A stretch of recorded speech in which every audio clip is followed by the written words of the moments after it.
In this video, we're going to cover 4 tips for helping someone close to you who might be a problem gambler or have a gambling addiction. We'll also cover 6 things that you could consider trying and 6 things to avoid doing.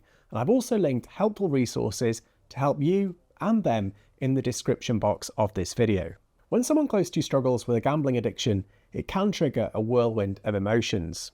On one hand, you might feel yourself trying desperately to keep them away from gambling or covering their mistakes. But on the other hand, you could be feeling angry, frustrated, or even upset, especially if they've gambled yet again and you can see the harm that it's doing to them. You might also be weighed down by financial pressures. Maybe they've borrowed or stolen money that they can't repay. They might have sold valuable family items, or they could have racked up debt on shared credit cards.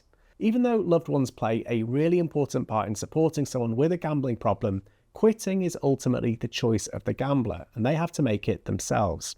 It's painful to watch the damage unfold, but you can't force them to do it.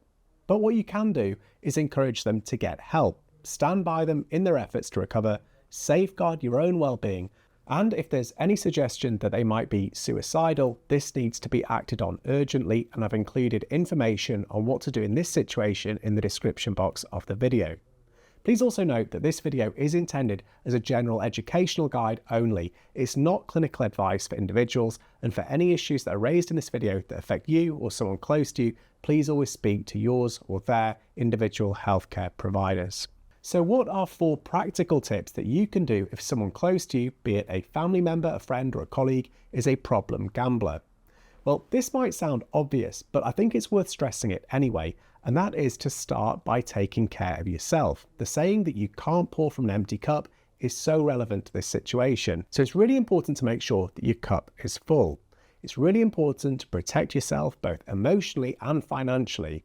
You're not to blame for your loved one's gambling habit, and you shouldn't allow their addiction to dictate your entire life. Neglecting your own needs is just going to put you on a path to burnout, and this can't help you, or it can't help the person that you care about. Related to this, my second tip is don't handle this alone. Coping with a loved one's gambling issue can feel really overwhelming, so much so that you might be tempted to justify their pleas for just one more loan or keep quiet out of embarrassment. But seeking support can help you realize that you are not alone. Many families face this struggle and come out stronger on the other side. Now, to help you help the person you care about, I've included a list of useful and trusted resources in the description box of this video. So this includes things like the NHS gambling help services local to you if you're in the UK, UK-based charities like GambleAware, and the National Problem Gambling Helpline if you're based in the United States. There's also lots more resources in the description box. Now, my third piece of advice is to try set boundaries regarding money management. Now, I know this could be a difficult topic to approach because it might mean taking control of credit cards and household bills, but if you can oversee the household finances, this can really help with accountability and reduce the likelihood of relapses. Now, taking control of money management doesn't mean that you're responsible for policing every gambling urge that the person may have. Instead, your primary duty is to ensure that your own finances and credit rating remain protected.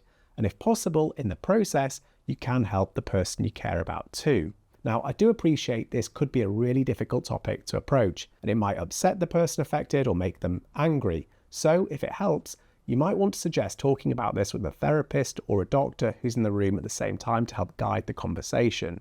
Now, my fourth tip is to have a plan for handling requests for money. When a gambling problem escalates, people can become adept at manipulating, pleading, or even threatening to get money. Now, it takes practice to stand firm and avoid enabling their addiction with loans that only feed the cycle.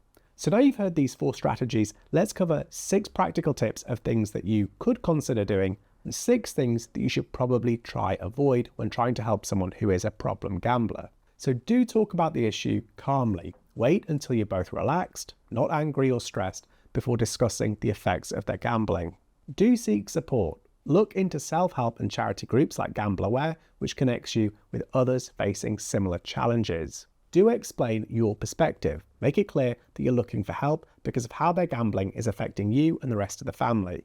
Do involve your children where appropriate. Now, this means discussing what's going on, using language that they can understand. Do try to take charge of household finances. Keep an eye on bank statements and credit card bills to ensure that responsibilities are being met. And do offer encouragement during treatment. Recovery is often a really long, if not lifelong journey, with potential setbacks, but your support can make a huge difference. Now, on the other hand, there are 6 things to try avoid. Firstly, don't lose your temper or threaten consequences that you won't enforce. Lecturing, yelling, or giving ultimatums typically does more harm than good.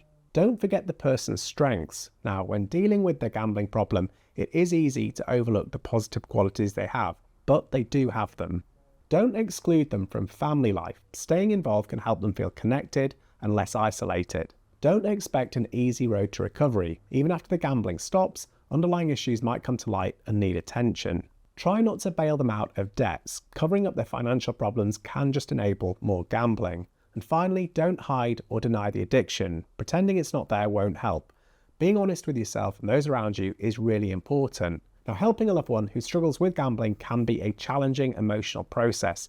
Remember to look after your own mental and financial health where possible. Seek out supportive communities like I've listed in the description box of this video, and try and encourage your friend or loved one to pursue professional help. While you can't make someone stop gambling, you can provide them with understanding, boundaries, as well as a safe space to begin the path towards recovery. For more information and places that you and they can seek out support, please do check out the links in the description box. And also, please do share your top tips and words of encouragement in the comments section to help others who might be watching this video.